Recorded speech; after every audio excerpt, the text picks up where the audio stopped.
हरे कृष्णा। तो हम भगवत गीता के इंट्रोडक्शन से पढ़ रहे थे। तो अब तक हमने भगवत गीता के इंट्रोडक्शन से मंगलाचरण पर चर्चा कर रहे थे। इसलिए क्योंकि कि जब हम मंगलाचरण को गाए तो उसके अर्थ पर हम विचार करें और साथ साथ उसको बोलने का प्रयास भी करें। तो यत्र गीता विचारश्च पठनं पाठनं तथा मोदुते तत्र श्रीकृष्ण भगवान भगवान राधया सह। तो यत्र गीता विचारश्च, जहाँ पर भी गीता पर चर्चा होती है, विचार होता है, वहाँ पर या पठनम पाठनम तथा, या फिर पढ़ते हैं या पढ़ने में मदद करते हैं, सहायक होते हैं, तो वहाँ पर तत्र, यत्र मीन्स जहाँ पर गीता पर चर्चा हो रही है, जहाँ पर गीता पर पढ़ाई हो रही है, वहाँ पर भगवान कृष्ण श्रीमती राधा रानी के साथ उपस्थित रहते हैं, साक्षात विराजमान रहते हैं। तो हम सेवरल टाइम्स इसको सुने होंगे, इसको जानते भी होंगे, किंतु ये संभव भी नहीं होता जब तक हम भक्तों की संगति में नहीं आते। मतलब ये सारी बातें हमें पता होने के बाद भी कि हाँ, ये सब गीता महत्व सुनने के बाद भी फिर भी हम गीता पढ़ नहीं पाते, रेगुलर बेसिस में नहीं पढ़ पाते हैं। तो ये सब भक्तों की संगत का कारण है। भक्तों की संगत में आ जाते हैं तो वो वही चीज़ बहुत आसान हो जाती है। तो इसलिए हम वंशा कल्पतरुभ्यश्च कृपा सिंधु बेवच ये कहते हैं कि हमारे मन में जो इच्छा है कि हाँ, भगवत गीता को पढ़ पाए, वो वैष्णव की कृपा से, वैष्णव की संगति में ही हो पाती है। और एक बात मैं यहाँ पर कहना चाहूँगा, जब हम किसी विषय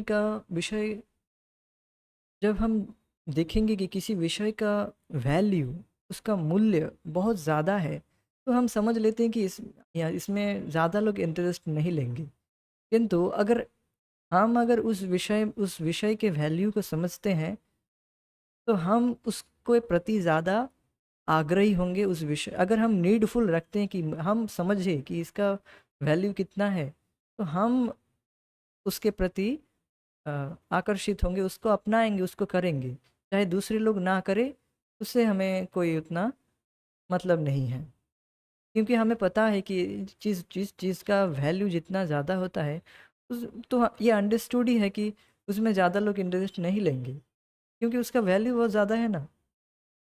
तो भगवत गीता इतना गुह्य ज्ञान है, इतना महत्वपूर्ण, इतना इसमें सारे ज्ञान, पूरे पूरे वेदों का सार, अभी हम जो चर्चा करेंगे, पूरे वेदों का सार है। तो इतने इसके महत्व को समझना और इसके महत्व को समझकर फिर पढ़ना, ये तो बहुत दुर्लभ बात है। तो ये बात है। जैसे एक उदाहरण देना चाहूँगा। जैसे हम अगर सोच हम हमें हमें ये ज्ञान होता है और साथ ही साथ इसको हम समझते हैं कि हाँ, डेली एक्सरसाइज प्राणायाम करना चाहिए, तो इससे हमारे स्वास्थ्य का लाभ होता है। तो सबको पता होता है, किंतु अगर हम उसकी नीड को समझे तो हम डेली करेंगे। तो ये बात बताई जा रही है कि साथ साथ नीड भी होनी चाहिए और उसके महत्व को भी समझना चाहिए। तो हम आगे पढ़ते हैं। भगवत गीता को गीतोपनिषद भी कहा जाता है। ये वैदिक ज्ञान का सार है और वैदिक साहित्य का सर्वाधिक महत्वपूर्ण उपनिषद है। तो देखिए, भगवत गीता गीतोपनिषद क्यों कहा जाता है, क्यों गीतोपनिषद क्यों कहा जाता है, और ये वैदिक ज्ञान का सार है। तो देखिए,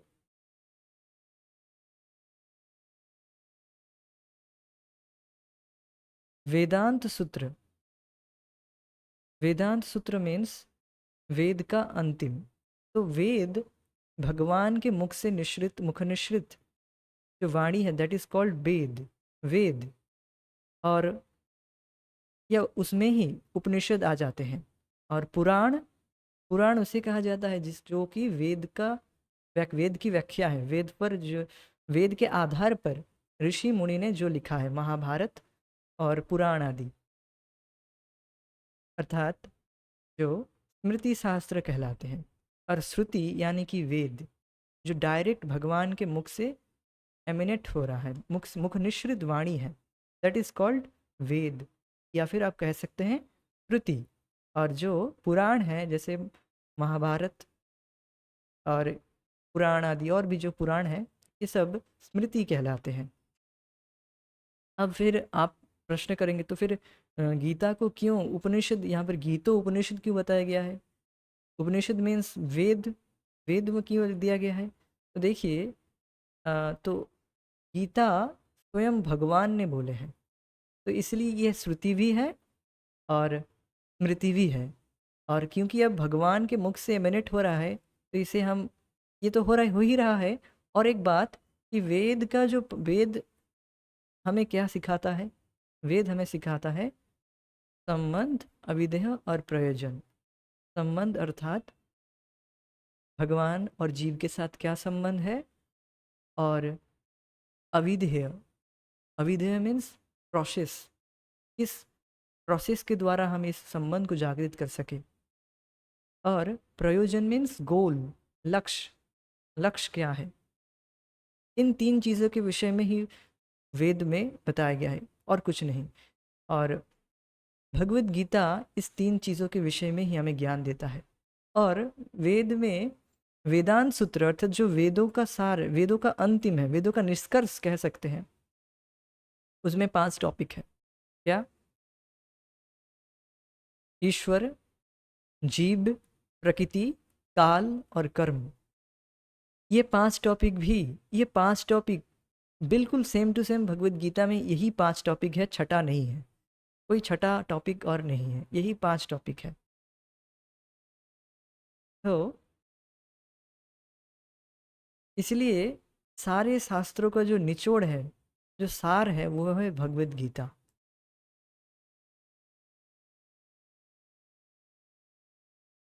और इसलिए और एक उदाहरण देना चाहूँगा, तो व्यक्ति को समझना होगा कि सार वस्तु को, हमें सार वस्तु मिल रहा है, तो हम और क्यों, और ये वो उपनिषद क्यों पढ़े?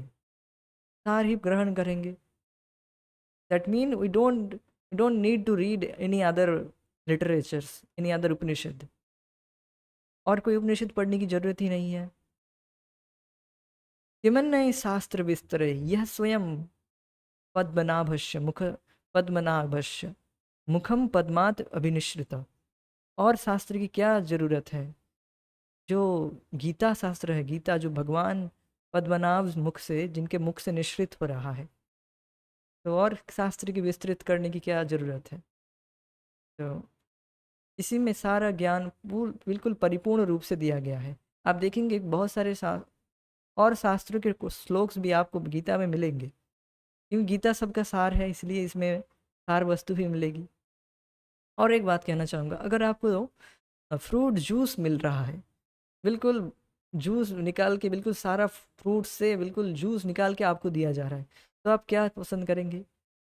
तो फिर क्या आप फल खाना पसंद करेंगे या जूस पी लेंगे? तो सिंपल उत्तर बहुत आसान है कि हाँ, बिल्कुल जूस मिल रहा है, जब फल क्यों खाएं फिर? फल खाने का क्यों प्रयास करें? इतना इतना कौन मेहनत करे? तो जूस पी लेंगे। तो इसीलिए हमें समझना चाहिए कि व्यक्ति को, और ये वो, हम ये वेद, हम तो बहुत लर्नेड है, बहुत शिक्षित है, हम ये सारा कुछ पढ़ेंगे, फिर जा हम गीता पढ़ेंगे, फिर हम आए गीता पे आएंगे। एक, मैं जब कॉलेज में था, तो उस समय मेरे मेरे एक स्ट्रीम में एक एक व्यक्ति था, एक स्टूडेंट था, उसके साथ मैं चर्चा कर रहा था, उसको मैं बताया, समझाया कि केवल गीता पढ़ ले, केवल गीता पढ़ लीजिए, इसी यही सभी सभी कुछ का सार है, सभी उपनिषद वेदों का सार है। इवन वेदांत सूत्र जो लोग बड़े बड़े लोग पढ़ते हैं, नॉट बड़े बड़े, सो कॉल्ड स्कॉलर्स पढ़ते हैं, तथाकथित स्कॉलर्स वेदांत सूत्र पढ़ते हैं, एक हाथ वेदांत सूत्र, एक हाथ सिगरेट, तो अपने आप को बहुत महान दिखाते हैं, तो वो लोग भी पढ़ते हैं वेदांत सूत्र, उन वो वेदांत सूत्र का भी सार है कि भगवत गीता। तो व्यक्ति को भगवत गीता पढ़नी चाहिए ना, तो उन्हें उसे मैंने समझाया, तो मैं उसे बोला कि हाँ हाँ पढ़ूंगा पढ़ूंगा, पहले मैं सारा वेद उपनिषद सब कुछ समझ कर फिर मैं भी गीता पढ़ूंगा। तो ये व्यक्ति समझा नहीं वो, किंतु तो लोग ना समझे किंतु हम एटलीस्ट समझ के इसको करने का करेंगे जरूर, पढ़ेंगे जरूर, ये बात है। निस्संदेह है भगवत गीता पर अंग्रेजी भाषा में अनेक भाष्य प्राप्त हैं। अतएव एक अन्य भाष्य की क्या आवश्यकता, अतएव एक अन्य भाष्य की आवश्यकता के बारे में प्रश्न किया जा सकता है। इस प्रस्तुत संस्करण का प्रयोजन इस प्रकार बनाया जा सकता है। हाल ही में एक अमेरिकी महिला ने मुझसे भगवत गीता के एक अंग्रेजी अनुवाद की संस्तुति चाही। निस्संदेह अमेरिका में भगवत गीता के अनेक अंग्रेजी संस्करण उपलब्ध हैं, लेकिन जहाँ तक मैंने देखा है, केवल अमेरिका ही नहीं अपितु भारत में भी उनमें से कोई पूर्ण रूप से प्रामाणिक संस्करण नहीं मिलेगा। तो यहाँ पर देखिए, क्योंकि लगभग हर एक संस्करण में भाष्यकर ने भगवत गीता यथारूप के मर्म का स्पर्श किए बिना अपने मतों को व्यक्त किया है। भगवत गीता का मर्म भगवत गीता में ही व्यक्त है। तो देखिए यहाँ पर एक हाईलाइट करना चाहूँगा कि क्योंकि लगभग हर एक व्यक्ति हर एक संस्करण में भाष्यकार ने भगवत गीता यथारूप के मर्म का स्पर्श किए बिना ही अपने मतों को व्यक्त किया है। तो ऐसा नहीं कि श्रीला प्रभुपाद जी जो भगवत गीता लिख रहे हैं वही केवल यथारूप है। यहाँ पर एक बात आप देखेंगे कि लगभग है जो बलदेव विद्याभूषण जी की जो टीका है, और जो कि जिस टीका के आधार पर ही श्रीला प्रभुपाद जी ने भगवत गीता को लिखा है, मैं मतलब 90% उसको फॉलो करके हैं। और भी जो टीकाएँ हैं जैसे सिद्धर स्वामी जी और शिव गोस्वामी और विश्वनाथ चक्रवर्तीवाद, तो आचार्य ने जो टीकाएँ लिखे हैं वे सारी टीकाएँ वो सब एज इट इज़ है, वो सब यथारूप है। किंतु ज़्यादातर लोग ऑलमोस्ट जो लोग बहुत अपने आप को विद्वान मानते हैं और सोचते हैं कि हम अपनी गीता लिखेंगे, तो वो सब लोग भगवत गीता के मर्म को स्पर्श नहीं कर पाए, और मर्म को स्पर्श किए बिना ही वे भाष्य टीका लिखने लगे। तो वो सब यथारूप नहीं है। यद्यपि आप वो लिख दे यथार्थ यथार्थ भगवत गीता, ये जो भी लिख दे, नाम लिख दे, किंतु उसमें वास्तविक रूप में वो यथार्थ नहीं है। तो अब प्रश्न होगा कि भगवत गीता का मर्म क्या है। Bhagavad Gita, what is the spirit of Bhagavad Gita. तो भगवत गीता का मर्म भगवत गीता में ही व्यक्त है। किसी और ग्रंथ को हमें पढ़ने की ज़रूरत नहीं है, या फिर आप किसी और तरीके से यहाँ वहाँ से व्याख्या करने की कोई ज़रूरत नहीं है। All the explanation are here only. Bhagavad Gita का मर्म भगवत गीता में ही व्यक्त है। इसका मतलब क्या है, तो समझने का प्रयास कीजिए। अगर ये कहा जाए कि सूर्य प्रकाश, सूर्य को देखने के लिए हमें हमें अलग से बल्ब जलाना पड़ेगा, तो ये तो मूर्खता ही होगा। तो उसी तरह से Bhagavad Gita is enough, Bhagavad Gita is sufficient to learn Bhagavad Gita. Bhagavad Gita को सीखने के लिए भगवत गीता इज़ इनफ है, यथार्थ, इट इज़ इनफ। इसके लिए अलग से व्याख्या की ज़रूरत नहीं है, अलग से मीन्स मेंटल स्पेकुलेशन की ज़रूरत नहीं है, मानसिक जल्पना कल्पना करने की ज़रूरत नहीं है। ये बात बताई जा रही है। तो देखिए, मर मर्म अर्थात भगवान कृष्ण, मर्म अर्थात किसी बात को बोलने की जो इंटेंशन, इसे कहते हैं विविक्षा। किसी बात के पीछे बोलने की इंटेंशन, उद्देश्य क्या है, उस बात को, उस बात के पीछे के इंटेंशन क्या है। जैसे भगवान बोलते हैं कि भक्त्या माम अभिजानाति, भक्ति के द्वारा ही मुझे जाना जाता है। तो अब जो भक्त होगा वह तो इसे समझ जाएगा कि हाँ, भक्ति के द्वारा ही भगवान को समझा जा सकता है। अब जो अभक्त होगा वह कहेगा नहीं, भक्ति के द्वारा किसी और के द्वारा, किसी कुछ, वो कुछ अलग ही, वो समझ नहीं पाएगा। वो फिर भगवत गीता के मर्म को स्पर्श नहीं कर पाएगा, क्योंकि वो और ही कुछ समझेगा, कुछ और ही एक्सप्लेन करने का प्रयास करेगा। भगवान बोलेंगे कि मेरी शरण में आओ, तो वो बोलेंगे कि नहीं, भगवान की शरण में नहीं, भगवान के अंदर कोई और ही कहे, उसके शरण में जाओ। एज इफ कि भगवान और भगवान के देह में कोई भेद है। ऐसा नहीं, भगवान बोल रहे मेरे शरण में आओ, और ये लोग अपना अपना अपने अपना लैम्प अपना बल्ब जला रहे हैं, मतलब गीता को समझाने के लिए कि नहीं नहीं, भगवान के शरण में नहीं, भगवान के अंदर कोई एक बैठा है, कोई एक बाबा बैठा है, उसके शरण में जाना है। तो see how people are going there lamp, मतलब वही, ये वैसे ही हुआ जैसे अपना लैंप दिखाना सूर्य को देखने के लिए। ये लोग ऐसे ही करते हैं। तो ये लोग कभी भी भगवत गीता के मर्म को स्पर्श नहीं किए हैं, कभी नहीं कर पाएंगे, क्योंकि ये लोग भक्त नहीं है। तो भगवत गीता का मर्म भगवत गीता में ही व्यक्त है। ये इस प्रकार है, यदि हमें किसी औषधि विशेष का सेवन करना हो तो उस पर लिखे निर्देशों का पालन करना होता है।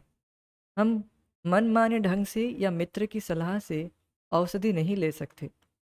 इसका सेवन लिखे हुए निर्देशों के अनुसार या चिकित्सक के निर्देश के अनुसार करना होता है। इसी प्रकार भगवत गीता को इसके वक्ता द्वारा दिए गए निर्देश अनुसार ही ग्रहण या स्वीकार करना चाहिए। भगवत गीता के वक्ता, तो देखिए, बहुत सुंदर उदाहरण श्रील प्रभुपाद जी यहाँ पर दे रहे हैं कि औषधि सेवन करने के लिए हम अपने मनगढ़ंत तरीके से ले, या किसी फ्रेंड, किसी दोस्त से हम पूछ नहीं लेते कि अरे मेरे को बुखार है, क्या मेडिसिन लेना चाहिए। ऐसा नहीं करते हैं। अगर हम सीरियस हैं कि हम ठीक होना चाहते हैं, तो हम वास्तविक रूप से डॉक्टर के पास जाएंगे और फिर डॉक्टर से कंसल्टेशन लेंगे, क्या हमें क्या बीमारी है, कैसे ठीक होंगे, वो सब डॉक्टर, पूरी तरह से हम समर्पित होते हैं। और एक बात मैं कहना चाहूँगा कि देखिए, वही मेडिसिन्स आपको मार्केट में भी मिल जाएगा, किंतु आप जाते हैं डॉक्टर के पास। तो मेन थिंग है कि अगर हम ठीक होना चाहते हैं तो हम डॉक्टर के पास जाएंगे और डॉक्टर के अनुसार ही वैसे ही दवा लेंगे। जैसे होम्योपैथिक मेडिसिन जनरली वो खाने से पहले लेना होता है, और कुछ कुछ खाने से पहले बाद भी देते हैं। किंतु एलोपैथिक्स ज़्यादातर मेडिसिन वो खाने के बाद लेते हैं, कुछ एक आध दो वो खाने से पहले लेने के लिए बोलते हैं। तो हम फॉलो करते हैं ना, जो लेवल में लिखा है, डॉक्टर ने जैसे लेवल में बताए हैं कि खाने से पहले। और एक इंटरेस्टिंग बात आप जब देखेंगे कि डॉक्टर जब प्रेस्क्राइब कर देते हैं, फिर भी हम बार बार उसको देखते हैं कैसे लेना चाहिए, पूछते हैं। अच्छा, फिर बार बार क्रॉस वेरीफाई करते हैं, अच्छा मैंने ठीक समझा है कि देखिए। फिर हम डॉक्टर से खुद बोलते हैं कि अच्छा ये पहले खाना है, ये बाद में। हम सही बोले ना, सही समझे ना, तो हम फिर से एक बार बार उसको बोल लेते हैं, बार बार डॉक्टर को भी हम क्या समझे वो भी बता देते हैं, फिर जिससे गलती ना हो किसी तरह से औषधि लेने में कोई गलती ना हो। तो मीन्स दैट मीन मैं या फिर वो बीमार व्यक्ति बहुत ज़्यादा सतर्क है, बहुत ज़्यादा वो उत्साहित है कि मैं ठीक होना चाहता हूँ। तो इसी तरह से जो व्यक्ति ये समझ गया है कि जगत दुख का घर है, कि जगत में कोई दम नहीं है, जगत बिल्कुल दुख का घर है, तो वह भगवान के पास जाएगा, अर्थात means he will approach a higher authority, spiritual master, आध्यात्मिक गुरु का शरणापन्न होगा, और वे उस गुरु के अनुसार ही कार्य करेगा, उसी तरह से वे जीवन जिएगा। तो अर्थात वह भगवत गीता को एज इट इज समझने का प्रयास करेगा, यथारूप, परंपरा में समझने का प्रयास करेगा, नॉट whimsically अपने मन गढ़ंत तरीके से मैं भी गीता समझ लूँगा, चलो उठाओ कोई भी एक गीता उठाओ समझ लेंगे। ऐसा नहीं हो सकता, ऐसा नहीं होता है। तब हम भगवत गीता के मर्म को स्पर्श नहीं कर पाएंगे। अर्थात मर्म को स्पर्श करना समझिए आप कि जैसे भगवान चाहते हैं जैसे वैसे हम नहीं समझ पाएंगे। कुछ और ये मन गढ़ंत तरीके से लोग कोई एक उठा लेंगे गीता तो नहीं समझ पाएंगे। We have to take Bhagavad Gita as it is and we have to go approach also जो हमें भगवत गीता को यथारूप रूप से पढ़ा है तो व्यक्ति के पास जाना होगा, तब हम समझ पाएंगे भगवत गीता के मर्म को, तब हम समझ पाएंगे। आप देखिए क्या आगे श्रील प्रभुपाद जी बोल रहे हैं, भगवत गीता के वक्ता भगवान श्री कृष्ण है। भगवत गीता के वक्ता भगवान श्री कृष्ण है, नॉट केवल श्री कृष्ण, मिस्टर श्री कृष्ण नहीं, भगवान श्री कृष्ण है। कुछ लोगों का मानना है कि ये इतना सुंदर ग्रंथ एक व्यक्ति लिख ही नहीं सकता है।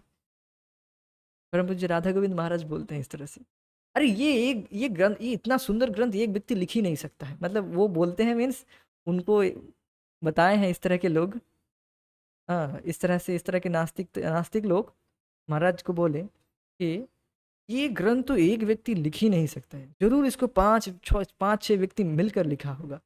दैट मीन्स वो लोग भगवान को एक एक व्यक्ति के रूप में, एक मनुष्य की तरह सोच रहे हैं। भगवान भगवान ऑल पावर, ऑल ओमनीपोटेंट है, वे सर्वशक्तिमान है, वे सब कुछ कर सकते, किंतु उनको भगवान कृष्ण पर विश्वास नहीं है कि वे भगवान है। इसलिए ना वो सोच रहे हैं कि ये एक व्यक्ति लिख ही नहीं सकता। भगवान को वे मनुष्य समझ रहे हैं, कृष्ण को वे मनुष्य समझ रहे हैं, ये बात है। किंतु ना, भगवत गीता के वक्ता भगवान श्री कृष्ण है। अर्थात हमें भगवत गीता को समझने के लिए भगवान कृष्ण जैसे बोल रहे हैं, जैसे वे समझाना चाहते हैं एज इट इज़ परंपरा में वैसे सुनना होगा, तब हम समझ पाएंगे। ये बात है। भगवत गीता के प्रत्येक पृष्ठ पर उनका उल्लेख भगवान के रूप में हुआ है। निस्संदेह भगवान शब्द कभी कभी किसी भी अत्यंत शक्तिशाली व्यक्ति या किसी शक्तिशाली देवता के लिए प्रयुक्त होता है, और यहाँ पर भगवान शब्द निश्चित रूप से भगवान श्री कृष्ण को एक महान व्यक्तित्व वाला बताता है।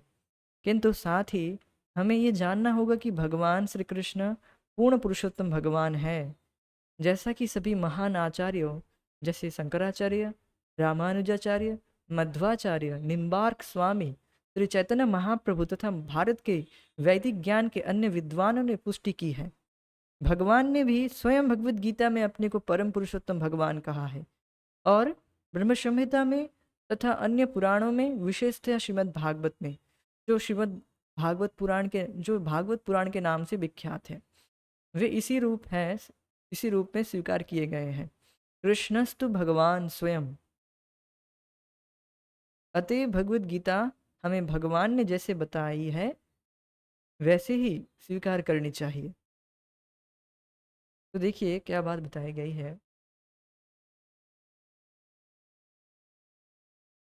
भगवान भग मीन्स अपुलेंस, बान मीन्स प्रोसेस, जो इन ऐश्वर्य के अधिकारी है, मतलब ही पॉजेस, ऐश्वर्य को पॉजेस करता है। सो ही इज कॉल्ड भगवान, ऐश्वर्य से युक्त है जो व्यक्ति। तो आप देखिए भगवान शब्द शिव जी, नारद जी, हाँ, तो इस तरह के ऋषि मुनि के लिए भी व्यवहृत होता है, उपयोग किया जाता है। क्यों? क्योंकि वे भी कुछ हद तक कुछ ऑपुलेंस को पॉजेस किए हुए हैं, दखल किए हुए, आई वुड लाइक टू से पॉजेस किए हुए हैं।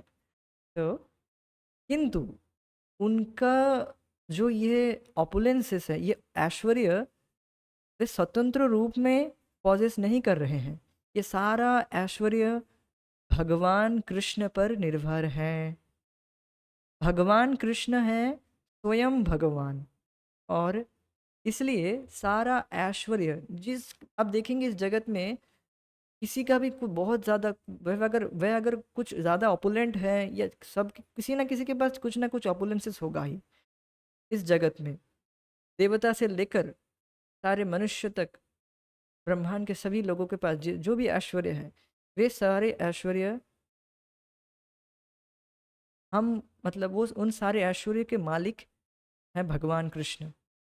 ये सारा ऐश्वर्य हम खुद अपने दम पर प्रोजेस नहीं कर सकते हैं। भगवान ने हमें ये दिए हैं, इसलिए हम इसको कुछ जो हद तक जितना हद तक दिए हैं उतना हद तक हम यूज़ करते हैं, मतलब उसका कर्ता होते हैं। तो शिव जी, नारद जी, ये लोग, इनको बहुत ज़्यादा ऑपुलेंसेस दी गई है, ऐश्वर्य दी गई है। दे पॉजेस सम लेवल ऑफ ऐश्वर्य। शिव जी, ब्रह्मा जी, तो ये कभी कभी इनको भी कभी कभी भगवान बताया जाता है। तो इसलिए इसका मतलब ये नहीं कि ये पर स्वयं भगवान हो गए। स्वयं भगवान है भगवान श्री कृष्ण। क्यों? क्योंकि सारा जो ऐश्वर्य है उन पर निर्भरशील है, इसलिए तो भगवान कृष्ण है स्वयं भगवान। तो अतएव अब देखिए, अतएव भगवत गीता हमें भगवान ने जैसे बताई है वैसे ही स्वीकार करनी चाहिए। अतएव का मतलब क्या है? इसलिए मतलब क्या है? क्योंकि भगवान अब स्वयं भगवान है, और अब उनको समझने के लिए और कोई व्यक्ति उसे नहीं समझा सकता है, और कोई व्यक्ति भगवान को नहीं समझ सकता है। जब तक भगवान कृष्ण अपने से ना बोले कि वे कैसे हैं, वे उनको कैसे समझा जा सकता है, तब तक हम कोई और, हम तो छोड़ दीजिए, कोई और व्यक्ति उनको समझ नहीं सकता है। जब तक भगवान कृष्ण अपने आप से, वे अपने आप को प्रस्तुत नहीं करते हैं कि वे अपने को जब तक खुद से नहीं समझाते हैं, तब तक कोई और नहीं समझ सकता है। तो ये बात है। तो इस तरह से हम एक रीज़नेबल फेथ यहाँ पर समझ रहे हैं। ऐसा नहीं कि हम बस कुछ whimsically ऐसे ही विश्वास, ऐसे ही कुछ, बस ऐसे ही हम श्रद्धा से, केवल श्रद्धा से नहीं स्वीकार कर, केवल श्रद्धा से नहीं, हम reasonable we invest our faith on reasonable faith. Reasonable faith पे हम अपने श्रद्धा को लगा रहे हैं, नॉट कुछ भी whimsically हम कुछ मनगढ़ंत तरीके से। तो देखिए, ऐसी बात नहीं कि हम कुछ केवल श्रद्धा से, विश्वास से नहीं, हम कुछ रीजनेबल फेथ आरोप कर रहे हैं यहाँ पर, जिससे हम एक विश्वास का एक छलांग लगाते हैं। तो हम भी विश्वास करते, तो एक बात यहाँ पर कहना चाहूँगा कि विश्वास हम कब करते हैं, विश्वास से काम कब करते हैं, जब हमारे पास कोई और ऑप्शन नहीं रहता है कि नहीं? इस जगत में कब हम विश्वास से काम चलाते हैं, जब हमारे पास कोई और ऑप्शन नहीं रहता है, तब हम उस पर श्रद्धा लगाते हैं। जैसे कोविड-19 के समय कि लॉकडाउन हो गया था, तो लोग बाहर नहीं निकल पा रहे थे, तो फिर भी हम बाहर निकल रहे थे कि फिर भी हम बाहर निकल रहे थे कि एक श्रद्धा रख कर बच जाएंगे, शायद बच जाएंगे, विश्वास रखकर। या फिर ऐसे बताया जाता है कि 40% मेडिसिन फेक है, फिर भी क्या हम मेडिसिन नहीं लेते हैं? लेते हैं, विश्वास करके लेते हैं। तो फेथ तो हम रख रहे हैं, किंतु हम श्रद्धा को रख रहे हैं आचार्यों पर, जिनकी जिनकी इंद्रियां शुद्ध है, जिन्होंने अपने इंद्रियों को बिल्कुल नियंत्रित किया है, और जो बिल्कुल गुणों के परे हैं। आचार्य जैसे मुनि ऋषि आचार्य, शंकराचार्य, मध्वाचार्य, और निम्बार्क आचार्य। इस तरह से हम मुक्त पुरुषों पर अपने श्रद्धा को लगा रहे हैं, अपने श्रद्धा को लगा रहे हैं। और सबसे बड़ी बात है कि भगवान कृष्ण पर हम अपनी श्रद्धा को लगा रहे हैं। तो ऐसी बात नहीं कि बस हम ऐसे ही केवल केवल विश्वास से नहीं कर रहे हैं। तो ये सब जानने के बाद भी आप देखेंगे, ये सब बताने के बाद भी आप, कुछ लोग होंगे वो स्वीकार नहीं करते हैं। क्यों? क्योंकि वो उनके पास इनफ पुण्य, इनफ पायटी नहीं है। तो इसलिए हम उनको प्रसाद देते हैं। ठीक है, भगवत गीता नहीं समझ रहा है, कोई बात नहीं, कुछ प्रसाद ही दे दो। कुछ प्रसाद दे दिया, कुछ कथा, कुछ हरे कृष्णा बोल दिया, सुन लिया, तो उससे उनकी कुछ सुकृत उनके पास इकट्ठा हो जाता है। वे आगे जाकर भक्त बनते हैं, आगे जाकर वे सुनेंगे, भगवत गीता में रुचि रखेंगे। तो that mean those who have this interest, जिनका ये आग्रह है, ये रुचि है भगवत गीता के प्रति, डोंट लूज दिस अपॉर्चुनिटी। इस अपॉर्चुनिटी को मिस मत कीजिए, अपने इस रुचि को जागृत, इस रुचि को और बढ़ाइए, इस आग्रह को और बढ़ाइए। हमने बहुत जीवन, बहुत सारा, बहुत जीवन लगा दिए इस सुकृत को इकट्ठा करने के लिए। अब वो फलीभूत हुआ है, इसलिए हम भगवत गीता को आज पढ़ पा रहे हैं, नहीं तो ये तो बस पढ़ा ही रहता या फिर हम पढ़ ही नहीं पाते। तो वी शुड, इसलिए हमें इसके उसके मूल्य को समझना चाहिए और इसको बढ़ाना चाहिए। तो भगवत गीता के चतुर्थ अध्याय में भगवान कहते हैं, इमं विवश्यते योगं प्रोक्तवान अहमव्ययं विवस्वान् मनवे प्राह मनुरीक्षा कवे ब्रवीत्। एवं परंपरा प्राप्तम इमं राजर्षयो विदु सकाले नेह महता योगो नष्ट परंतप स एवायं मया तेद्य योगः प्रोक्त पुरातन भक्तोषि मे सखा चेति रहस्यम ही उत्तमम। यहाँ पर भगवान अर्जुन को सूचित करते हैं कि भगवत गीता को यह योग पद्धति सर्वोत्तम सूर्यदेव को बताई गई है, सर्वप्रथम सूर्यदेव को बताई गई, और सूर्यदेव ने इसे मनु को बताया और मनु ने इसे इक्ष्वाकु को बताया, और इस प्रकार गुरु परंपरा द्वारा यह योग पद्धति एक वक्ता से दूसरे वक्ता तक पहुंचती रही। लेकिन कालांतर में यह छिन्न भिन्न हो गई। फलस्वरूप भगवान को इसे फिर से बताना पड़ रहा है, इस बार अर्जुन को कुरुक्षेत्र के युद्ध स्थल में। वे अर्जुन से कहते हैं कि मैं तुम्हें ये परम रहस्य इसलिए प्रदान कर रहा हूँ क्योंकि तुम मेरे भक्त तथा मित्र हो। तो हम अब श्लोक को समझने का प्रयास करेंगे। इमं विवस्वते योगम प्रोक्तवान अहम अव्ययम।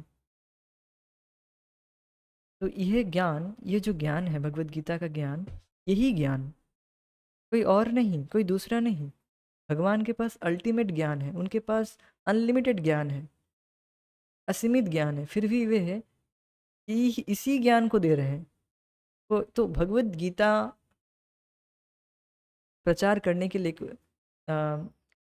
कोई आपको नई बात जोड़नी नहीं होगी, वही बात रिपीट करनी होगी बस। आप कभी कभी स्कूल में स्पीच देते हैं तो उसमें आपको कुछ नई बात जोड़नी पड़ती है औरों से अलग होने के लिए, और यहाँ पर ऐसा नहीं करना है, आपको बस एज इट इज़, जैसे परंपरा में आप सुना है उस वैसे ही बोल देना है बस। तो भगवान इसी ज्ञान को दे रहे हैं विवस्वान, किनको? सूर्यदेव विवस्वान को। तो देखिए, सूर्यदेव विवस्वान, सूर्यदेव को भी एक टीचर की ज़रूरत पड़ रही है। दैट मीन हमें कितनी ज़रूरत पड़ेगी तो वो तो कहना ही क्या। और भगवान प्रोक्तवान बहुत ही अच्छे से बोल रहे हैं, अहम अव्ययम, मैं अव्यय हूँ, मैं सनातन हूँ, इसके विषय में बोल रहे हैं, अहम अव्ययम। तो ये अव्यय ज्ञान, ये जो भगवत गीता का जो अव्यय ज्ञान जो सनातन है, उसके विषय में भगवान ज्ञान दे रहे हैं।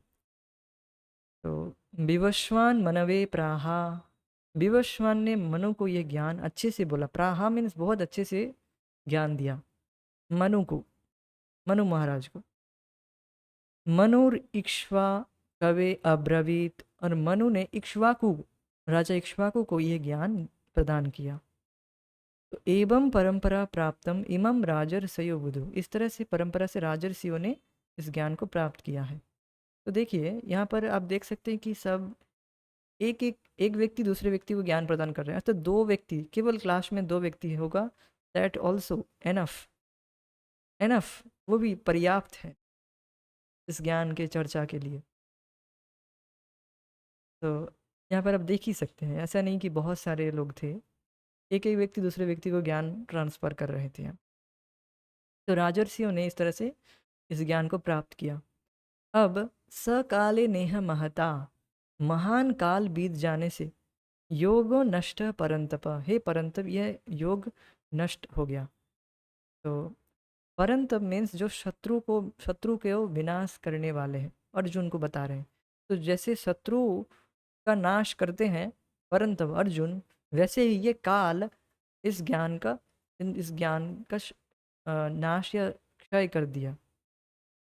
तो कुछ सर्टेन थिंग्स हैपेंस, जब तक उसका कोई प्रवर्तक नहीं रहता है, उसका प्रचारक नहीं रहता है, तो वो ढक जाता है, वो ज्ञान लुप्त हो जाता है, नॉट ढक जाता है, वो ज्ञान लुप्त हो जाता है, क्योंकि कोई अगर प्रोपागेटर नहीं रहेगा, उसको कोई प्रचारक नहीं रहेगा, तो फिर वो ज्ञान कैसे आगे बढ़ेगा। तो देखिए क्या होता है, राजर्षियों, जो राजर्षि होते हैं मीन्स राजा प्लस ऋषि, means they are totally control their senses, वो पूरी तरह से अपने इंद्रियों को संयमित किए हुए हैं, ऋषि हैं और प्लस राजा है। तो सोचिए, अब जो अपने राजा का बेटा, उसी को वे अब ज्ञान देंगे, तो ऐसा ऐसा हो ही सकता है कि राजा को बहुत भोग प्राप्त होते हैं, तो ऐसा हो सकता है कि उसके आगे परंपरा को आगे बढ़ाने के लिए वो आगे ऋषि ना हो, केवल राजा हो, मीन्स वे भोगों में ही केवल आसक्त हो, तो फिर वह इस ज्ञान को एक्सेप्ट नहीं करेगा। इस तरह से, इस तरह ये ज्ञान विच्छिन्न हो सकता है, ये जो परंपरा है इस तरह से ये परंपरा नष्ट हो सकता है। किंतु हम इस ज्ञान को प्राप्त कर रहे हैं कहाँ से? हम इस ज्ञान को प्राप्त कर रहे हैं ब्रह्मर्षि परंपरा से, अर्थात ब्रह्मा जी को भगवान कृष्ण ने जो ज्ञान दिया है, फिर ब्रह्मा जी से नारद जी से व्यास देव जी से मध्वाचार्य ने अपने शिष्यों को ये ज्ञान दिए, फिर उनके शिष्यों ने माधवेंद्रपुरी ने ईश्वरपुरी, फिर चैतन्य महाप्रभु, रूप गोस्वामी, इस तरह से होकर अ, हम आज इस ज्ञान को गुरु परंपरा के द्वारा आज प्राप्त कर रहे हैं। तो उसके बारे में हम देखेंगे इंट्रोडक्शन के एंड में कि वो परंपरा दी गई है भगवत गीता में, आप देख सकते हैं। ये ब्रह्मर्षि परंपरा में हम इस ज्ञान को प्राप्त कर रहे हैं, तो इसमें परंपरा को छिन्न होने का कोई डर नहीं रहता कि ब्रह्मर्षि, ये चेन छिन्न नहीं होता है, विच्छिन्न नहीं होता है, किंतु राजर्षि के एक चांसेस रहता है इसमें। ये बात बताई गई है। तो स एवायम मया तेद्य योग प्रोक्त पुरातन यम यम यम ज्ञान, ये जो यही ज्ञान मेरे द्वारा तुम्हें प्रोक्त बताया जा रहा है। क्यों क्यों तुम्हें बता रहा हूँ? क्योंकि तुम मेरे भक्त हो और सखा हो, इसलिए तुम्हें यह रहस्य, यह उत्तम ज्ञान तुम्हें दे रहा हूँ। तो यह है एक गुण, यह है अर्जुन का गुण। कैसे हम भगवत गीता को समझ पाएंगे? तो इंटरेस्टिंग बात है कि बात किन के बीच में हो रही है? भगवान कृष्ण के बीच में, भगवान कृष्ण के साथ उनके भक्त, उनके भक्त, उनके सखा अर्जुन के साथ बात हो रही है। तो बात किस विषय में होगी? तो दैट इज अंडरस्टूड, किन लोगों के बीच बात हो रही है, इससे हम पता लगा सकते हैं कि क्या बात होगी। तो यहाँ पर दो भक्त और भगवान के बीच में बात हो रही है, तो दैट इज अंडरस्टूड कि शुद्ध भक्ति, भक्ति के विषय में ही बात होगी।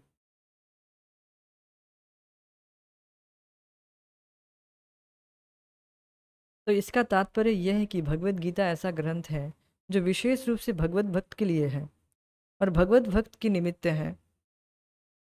तो इसका तात्पर्य यह है, मतलब इसका तात्पर्य यह हुआ, ये जो श्लोक बताया गया है कि भगवत एक भक्त ही केवल भगवत गीता के मर्म को समझ सकता है, कि इसके बीच में केवल भक्ति की ही बात हो रही है। आप देखेंगे प्रभुपाद जी के तात्पर्य पढ़ेंगे, प्रभुपाद जी इतने सुंदर तरीके से तात्पर्य को लिखे हैं कि इवन अ लूसिड मैन, मतलब एक आम आदमी भी इतने गुह्य ज्ञान को समझ सकता है। ये है प्रभुपाद जी की कुशलता। और इसी देखिए, क्योंकि प्रभुपाद जी है एक भगवान के पार्षद है, भगवत भक्त है, तो इसलिए हम भगवत भक्त से सुन रहे हैं, भगवत भक्त की टीका पढ़ रहे हैं, तो इसलिए इतनी आसान, पहले इंट्रोडक्शन में ही बिल्कुल हमें क्लियर हो जाती है भगवान कौन है। लोगों को भगवत गीता, सारे उपनिषद पढ़ ले, सब कुछ पढ़ ले, भगवान कौन है बताओ?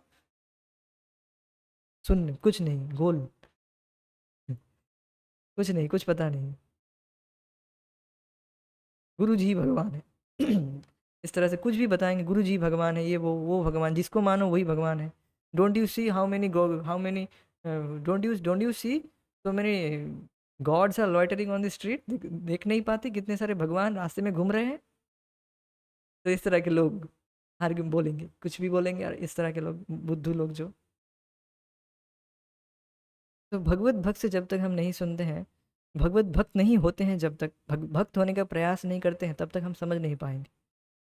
तो इसलिए ये बहुत ज़रूरी है कि हम भगवान के भक्त, एक विनम्र सेवक बनने का प्रयास करें, भक्त होने का प्रयास करें, भक्त बनने का प्रयास करें, जो कि हम हैं ऑलरेडी। है, हम है मीन्स हम कॉन्स्टिट्यूशनली भगवान के सेवक हैं। अब भगवान की सेवा में लगे रहेंगे तो और ज़्यादा, और वो सेवा की वृत्ति और जागृत हो जाएगी। ये बात है।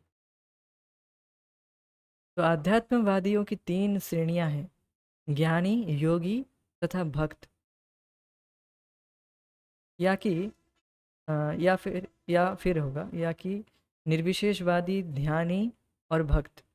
यहाँ पर भगवान अर्जुन से स्पष्ट कहते हैं कि वे उसे इस नवीन परंपरा, गुरु परंपरा का प्रथम पात्र बना रहे हैं, क्योंकि प्राचीन परंपरा खंडित हो गई थी।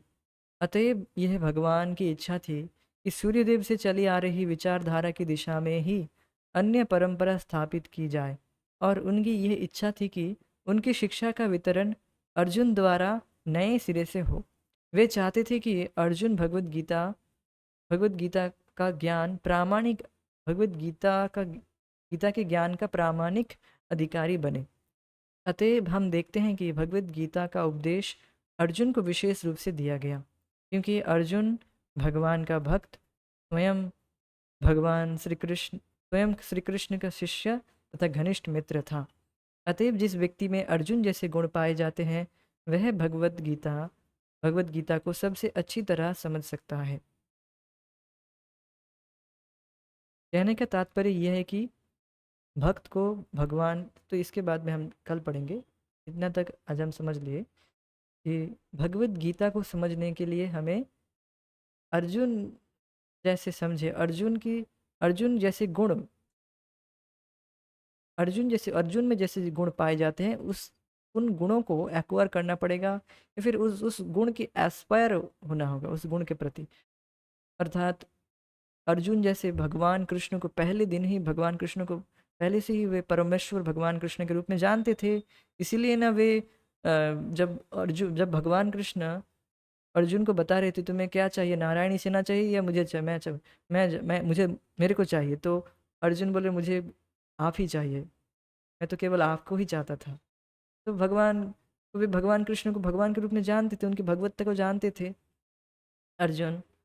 और दूसरी बात है कि अर्जुन भगवान कृष्ण के एक विनम्र सेवक है। तो ये गुण है उनके, विनम्र सेवक होना, और परमेश्वर भगवान श्री कृष्ण को भगवान के रूप में जानना, उनको भगवान के रूप में स्वीकार करना। दैट इज़ द मूल qualification to understand Bhagavad Gita.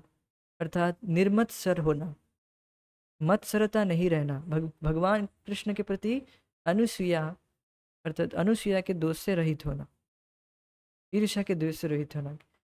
आप देखेंगे कि इस जगत में कोई व्यक्ति अगर बहुत ज़्यादा ऑपुलेंस इकट्ठा कर लेता है, तो हम उसके प्रति ईर्ष्यान्वित हो जाती है। बद्धजीव का एक गुण है, बद्धजीव का ये रहता है दूसरे के प्रति ईर्ष्या करना। वो क्यों उतना सब ऑपुलेंस अधिकारी होगा, मैं होऊंगा ना, और कोई हो, वो ना हो। तो इस दोष से रहित हो व्यक्ति। तो जो भी हो, अब हमें ये सब सुनकर एटलीस्ट हमें सुनना चाहिए और भगवान की भक्ति करते रहना चाहिए, जिससे हम इस सारे गुण को प्राप्त कर सकते हैं। That is the main point. अर्थात इस तरह से हमने आज ये पाया कि भगवत गीता को समझने के लिए हमें भगवान कृष्ण को भगवान के रूप में स्वीकार करना होगा, और भगवान कृष्ण के एक विनम्र सेवक बनने का प्रयास करना होगा। जो भगवान कृष्ण के सेवक होगा, तो वह चाहेगा कि सेव्य को प्रसन्न करने की प्रयास करेगा, भगवान को प्रसन्न करने का प्रयास करेगा। तो वह ऐसी बात कुछ नहीं कहेगा जिससे भगवान असंतुष्ट हो जाए। It is the main point. समझ रहे हैं भगवान के भक्त होने का मतलब क्या है? कि वे ऐसी बात नहीं कहेगा जिससे भगवान अप्रसन्न हो जाए। इसलिए भगवत भक्त से सुनना चाहिए, ये बात है। और भगवत भक्त होने का प्रयास करना चाहिए, तभी हम अच्छे से समझ पाएंगे। तो आज हम यहीं पर रुकते हैं। हरे कृष्ण। जय श्रील प्रभुपाद निताई गौर प्रेमा। Thank you so much. Thank you for joining us. Hare Krishna.